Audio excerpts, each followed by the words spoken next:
Welcome back to Street Smart. Investment advisor and portfolio manager Marc Faber has made some very big, accurate calls in the past. Earlier, I asked him where he thinks the global economy and markets will be 1 year from now. I think within 1 year, the Chinese economy will perform poorly. In other words, that will have a recession. A recession in China? Yes. Whereby, a recession in China could be a technical recession. If you go and slow down from a growth rate of, say, 10% to a growth rate of 3%, there is a recession. Right. And also, I don't believe in the growth figures that China publishes, because if you had adjusted nominal GDP for the true rate of inflation, then real growth is, of course, much slower. But, I want to tell you something that disturbs me in all emerging economies and in many other developed economies. For my taste, in front of luxury hotels, there are far too many Ferraris, Maseratis, Bentleys. Sign of the peak, that is or not what? a good sign. You should see depression when conditions are depressed. I see a boom everywhere. A boom everywhere. Yeah, except for the working class and except for the lower middle class. But among the well-to-do people, the wealth that is floating around and the prices you pay for high-end properties is incredible. And I think that will come to an end, and a lot of people will lose a lot of money. And so I'm ultra careful at the present time. It's interesting in your report, you talk about, I'm going to read right from it, Americans have been watching protests against oppressive regimes that concentrate massive wealth in the hands of an elite few, yet in our own democracy, 1% of the people take nearly a quarter of the nation's income, and in inequality, even the wealthy will come to regret. So you're saying we're watching everything that's happening in the Middle East, yet it's right here. Yeah, I was the other day in La Jolla and Newport Beach, Laguna Beach, and you see, I was in front of a restaurant smoking. I'd never seen so many Ferraris and Maseratis and Bentleys and, fancy cars anywhere in the world. Right. And this is in America. I'm not saying this is wrong. I'm not here a social observer. I'm just saying, basically, there is an opulence among a group of people that is huge. A small group of people. Very small, not even 1%. There's lots of people that are struggling. And I think that gives me a bad feeling, because I've seen so many emerging economies when they were in boom conditions.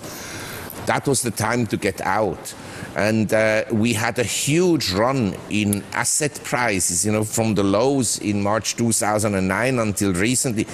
I don't think they'll continue to go up a lot.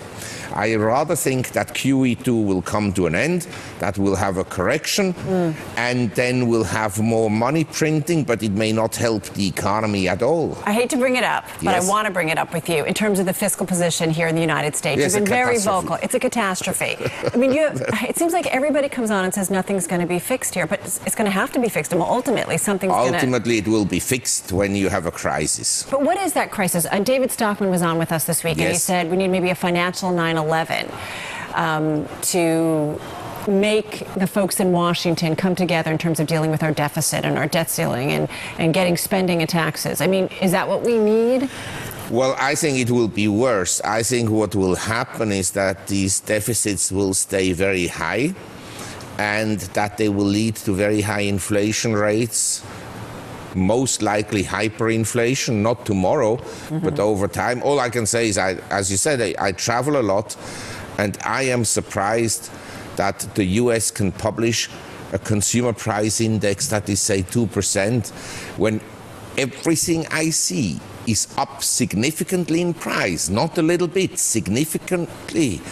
And so I think here the rate of inflation has to be closer between 5 and 10%, and in my opinion, closer to 10% and 5%. And elsewhere, I also see prices going up substantially. And so the potential for high inflation is actually there. Because look, if the US goes into recession, what will happen to tax revenues? They'll collapse. They'll collapse. Again. Then the deficit goes up automatically, and that has to be financed with money printing. So Mr. Bernanke will be very busy.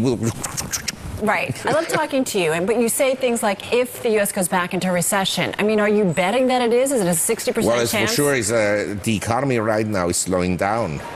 Although when you walk on the street in New York City, it's like a boom town. Right. But in manufacturing, it's definitely slowing down.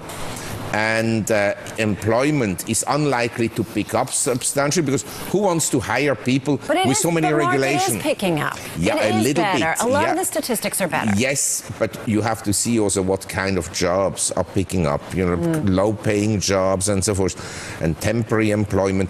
But I agree with you. But part of it is if you lower the value of your currency and you inject trillions of dollars into the economy through money printing, then that drops, these dollar bills drop, and then they stimulate the economy for a while, but not permanently. One last quick question. So a safe haven in terms of an investment, is it that depressed real estate? Is that what you say people should do, or what? I think it won't move up, but it's not something that will collapse by another 99%. You know, tech stocks, as you know, there's some of them can't go much further down, they went down 90%. I think real estate isn't going to go down a lot. I think that in Asia you can still buy a portfolio of equities that would give you a dividend yield of, say, around 5%. I think they'll go down, but at least you have the 5% cash flow with which you can invest. And I think that fixed interest securities, a lot of corporate bonds and treasuries near term for the next 3 months are okay.